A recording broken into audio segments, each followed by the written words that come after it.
la personne aille se reposer parce que la personne a fini son devoir. Et Dieu se rend compte, si je laisse cette personne revenir, il va peut-être vivre des choses étranges. Donc Dieu le prend à ce moment. N'est-il pas écrit dans les Écritures que lorsque le juste meurt, des personnes ne connaissent pas que cela vient du Seigneur afin que Dieu l'empêche de pécher dans les jours à venir? Ainsi, la chose la plus importante pour nous en tant que chrétiens, c'est de dire dans cette situation, quelle est ta volonté, ô Dieu? Avançons. Ainsi, la foi n'est pas une force sur laquelle nous pouvons imposer notre volonté pour déclarer ce que nous voulons. La foi, c'est une relation personnelle avec Dieu, sachant, connaissant la volonté de Dieu, demandant la volonté de Dieu qu'elle soit accomplie. C'est pourquoi Jésus-Christ dit dans la prière de notre Père que ta volonté soit faite dans les cieux comme elle est sur cette terre. Lorsque nous prions, ce que nous faisons, nous établissons ce qui a été déjà établi au ciel. Nous établissons cela sur la terre. C'est simplement ce que nous faisons.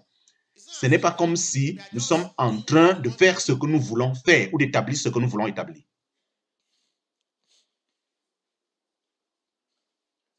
Vraiment, j'ai besoin de boire un peu d'eau. La foi, ce n'est pas de pouvoir dominer. Il y a des versets dans les Écritures où certains versets qui ont été mal interprétés, disant que les chrétiens doivent dominer le monde.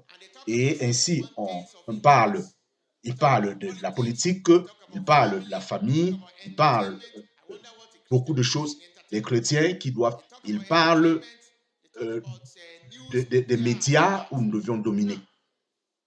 Pourquoi est-ce que je suis en train de dire? Pourquoi je dis qu'un chrétien ne peut pas être dans les médias, ne peut pas avoir... Non, ce n'est pas ce que je dis. Je suis simplement en train de dire que le chrétien ne peut pas faire la politique. Ce n'est pas ce que je dis. Mais notre mandat en tant qu'enfant de Dieu n'est pas de dominer le monde parce que ce monde va brûler.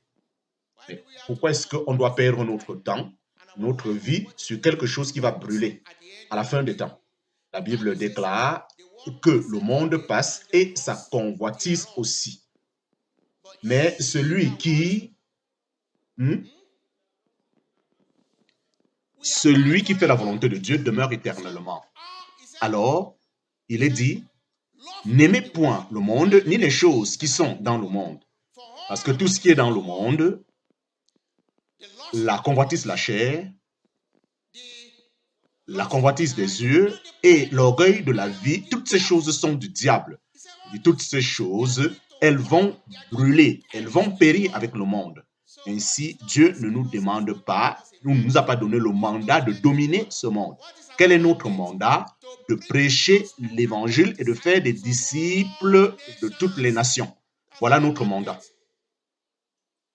Et nous devons aussi connaître, non pas tous les chrétiens, c'est-à-dire que cet esprit de domination, on doit être dans des meilleurs endroits, on doit dominer le monde, on doit contrôler les affaires du monde.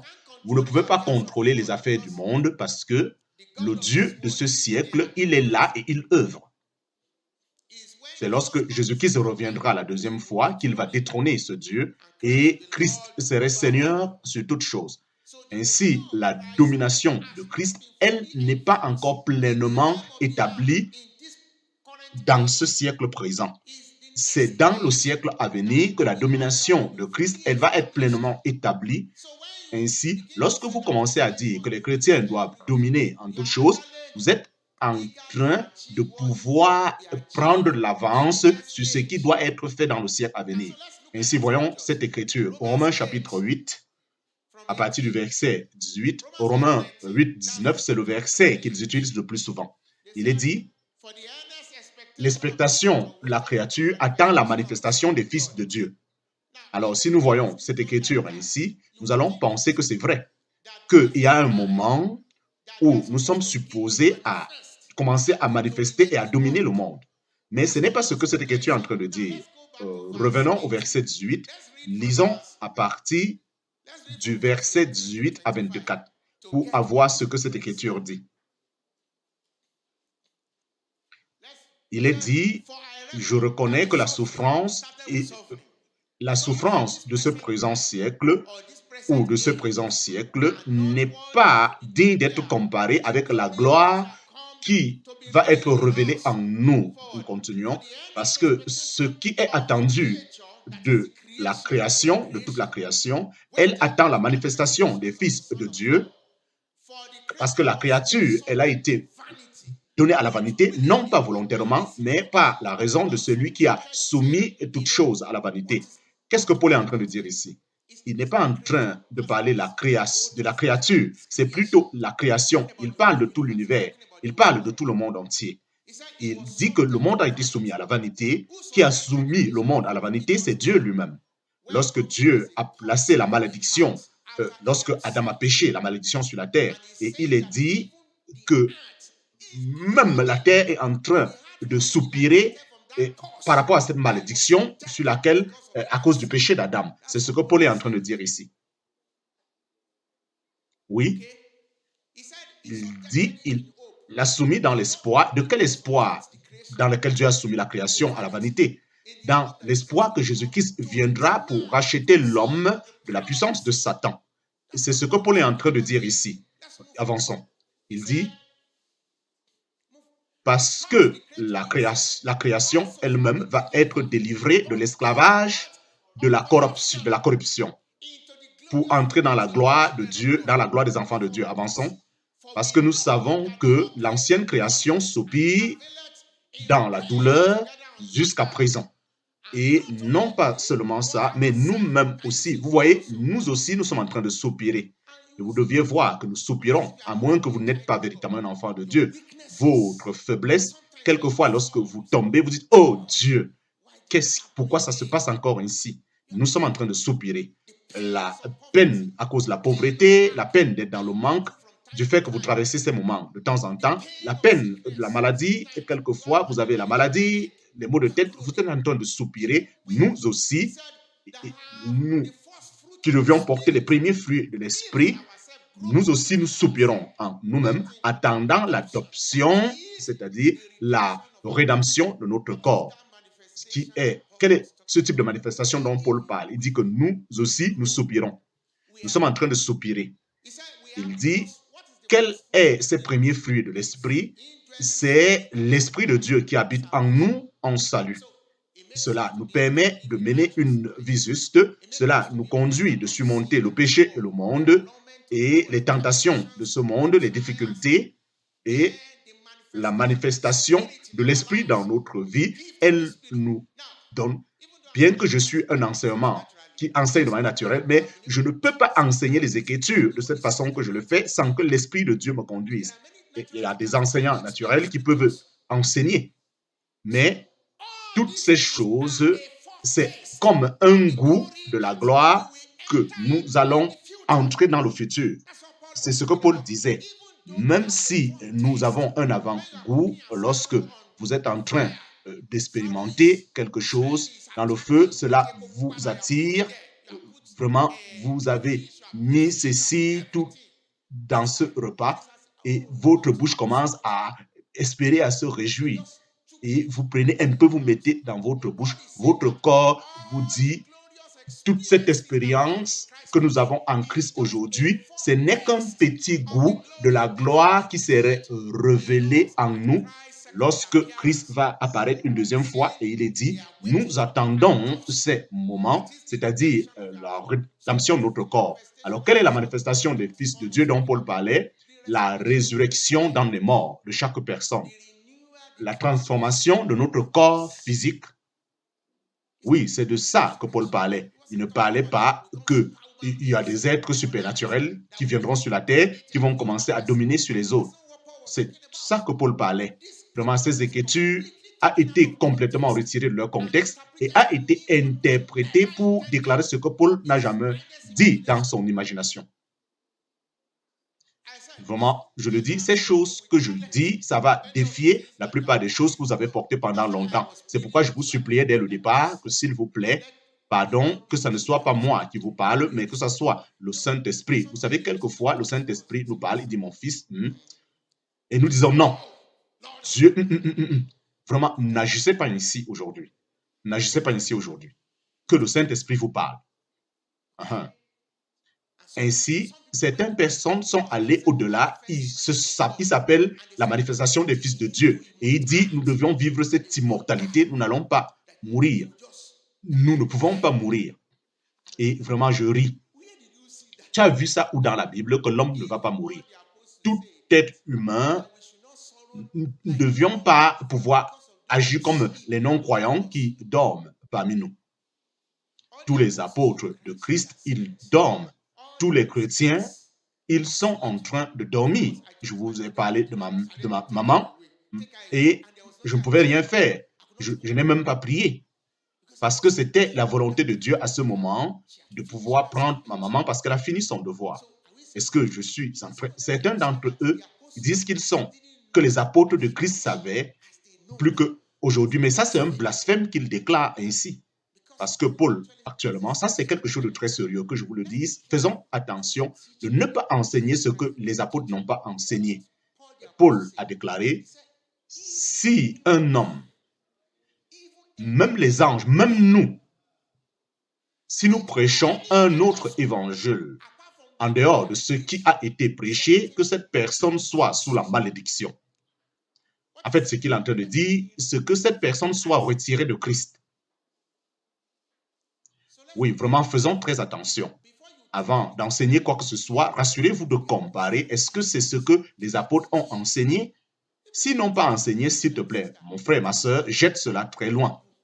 Ce n'est pas une révélation, c'est juste l'homme qui est en train de te séduire. Il n'y a aucune révélation nouvelle. Le canon des Écritures a déjà été complété.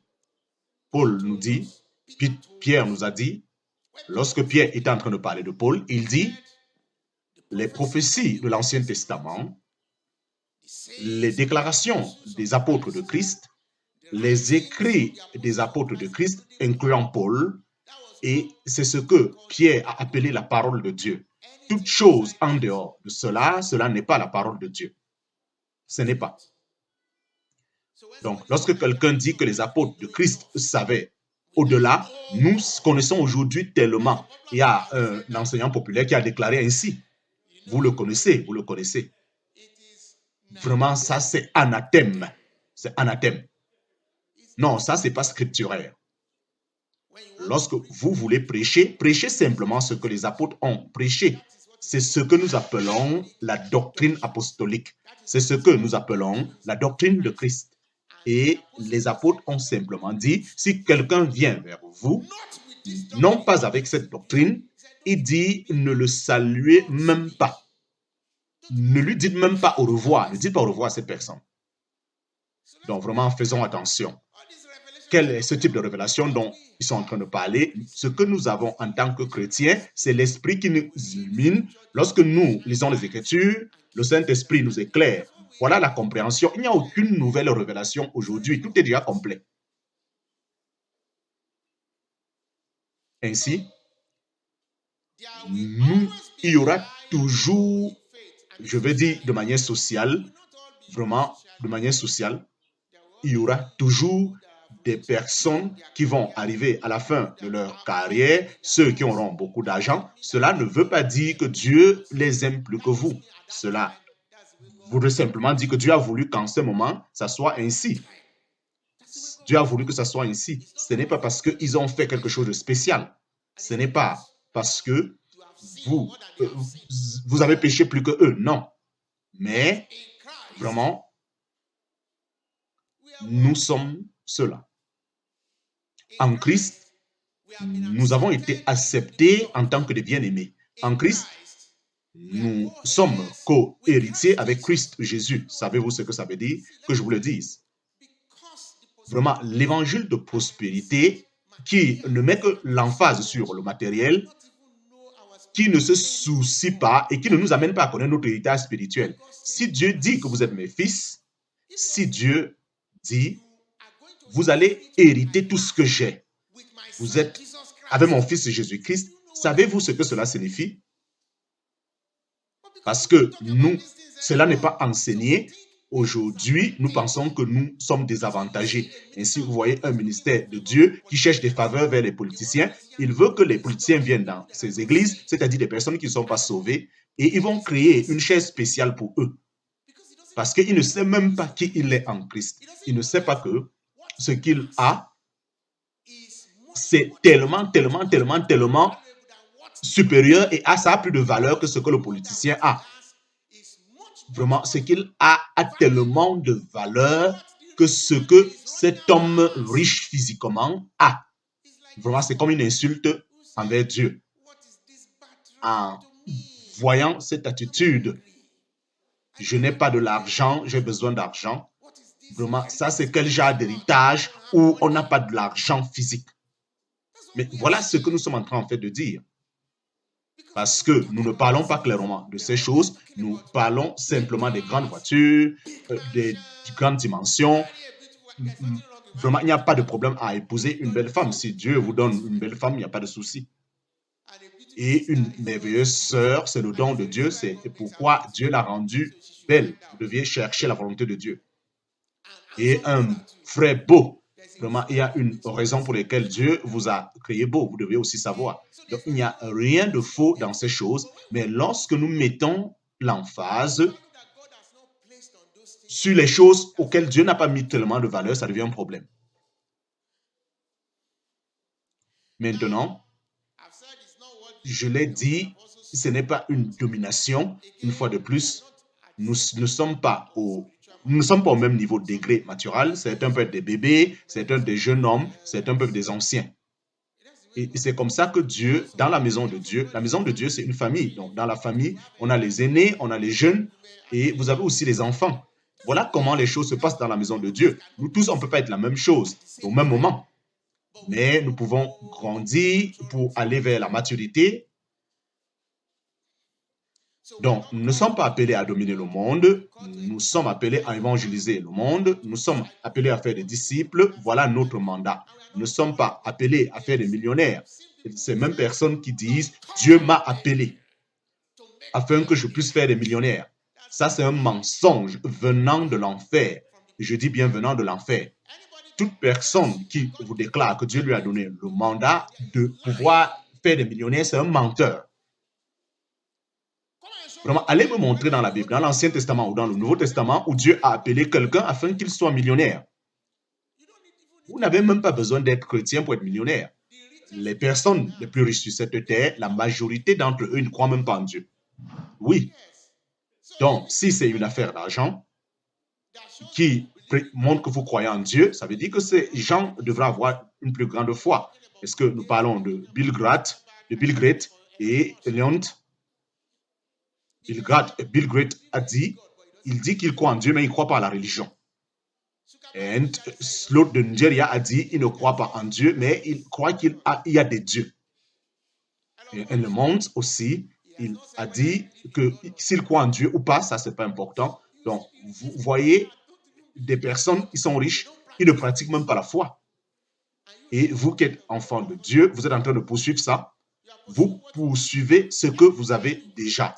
La seule chose que je vous le dise, la seule chose que vous ne pouvez pas avoir sans Christ, c'est le salut. C'est la seule chose. Toute autre chose dans cette vie, vous pouvez les avoir dans l'abondance. Est-ce que ce soit l'argent, les enfants, que ce soit des femmes, que ce soit des propriétés, je dis toutes choses dans ce monde, excepté le salut. Savez-vous que si vous allez en Inde, tous ces spirites en Inde, ils sont là et ils déclarent même qu'ils peuvent vous permettre de chasser les démons. Ils peuvent même parler en langue. Oui. Donc, vous voyez maintenant, la seule chose que vous ne pouvez pas avoir en dehors de Christ, c'est le salut. Et c'est pourquoi Jésus-Christ est venu mourir. Il n'est pas venu mourir afin que nous ayons de l'argent. Et les gens savent bien, avant même que Abraham puisse connaître Dieu, Abraham était déjà un homme riche. Ils vont vous dire c'est parce qu'Abraham a eu la foi, c'est pourquoi il est devenu riche. Mais ça, c'est un mensonge. Si vous lisez votre Bible correctement, vous allez vous rendre compte qu'Abraham était déjà riche avant que Dieu l'appelle. Donc, on n'a pas besoin d'être en Christ. J'aime souvent le dire, si c'est une affaire d'argent, je vais renoncer à ma foi. Parce que je peux devenir extrêmement riche. Il y a beaucoup de choses que je pouvais faire si je ne connais pas Christ, mais maintenant je suis esclave de Christ. Je ne peux pas le faire parce que je suis en Christ, je suis son esclave. Et je pouvais avoir beaucoup d'argent. Mais aujourd'hui, c'est difficile pour un chrétien. Je ne suis pas en train de dire que Dieu ne doit pas accomplir vos besoins, mais il est plus difficile, surtout ici au Nigeria. Je ne parle pas aux États-Unis ou en Angleterre. C'est plus difficile aujourd'hui pour un chrétien d'être riche au Nigeria parce que ils vont vous demander de pouvoir vous corrompre. Est-ce que c'est correct pour un chrétien de se corrompre? S'il doit avoir un contrat, on va me demander de pouvoir corrompre pour pouvoir avoir le contrat. Et après avoir donné cette corruption, je ne vais pas être à l'aise. Aujourd'hui, beaucoup de chrétiens sont en train de changer toutes choses. Et ils disent que c'est normal, que c'est le système. En fait, appelons les choses telles qu'elles sont. C'est la corruption. Vous êtes en train de pratiquer le péché. Vous utilisez d'autres termes. Et lorsque vous allez vous présenter devant le Seigneur, il va vous demander, mon fils, est-ce que je t'ai envoyé pour faire ainsi, d'aller corrompre des personnes? Je dis bien, c'est la corruption. Ils utilisent d'autres termes. Et Paul viendra et il dira, Félix voulait que je puisse le corrompre et il m'aurait donné la liberté.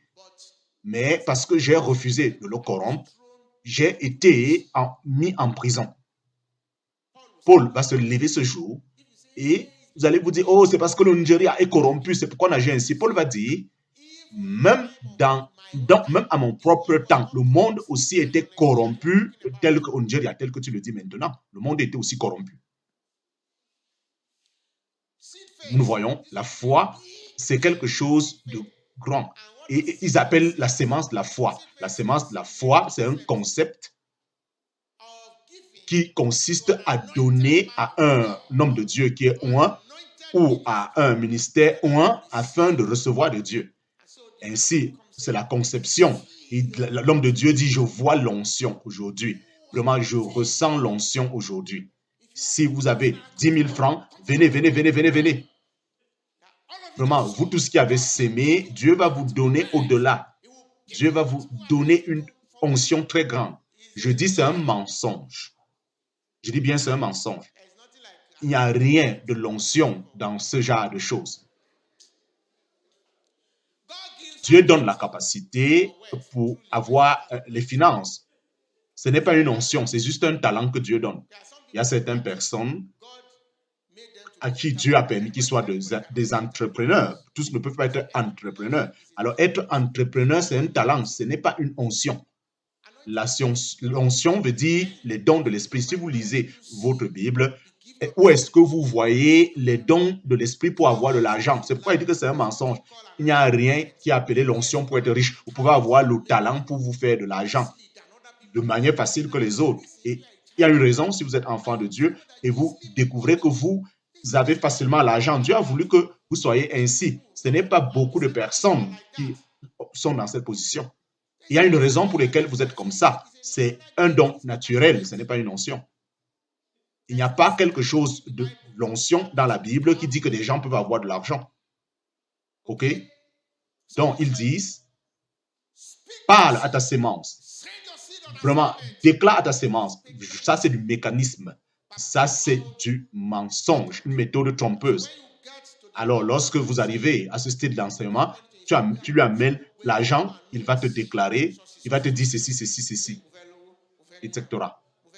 Et ainsi, pendant que tu amènes cette sémence. Vraiment, ça, c'est ce qu'il demande lorsque vous amenez. Sème ta sémence et ta sémence va produire.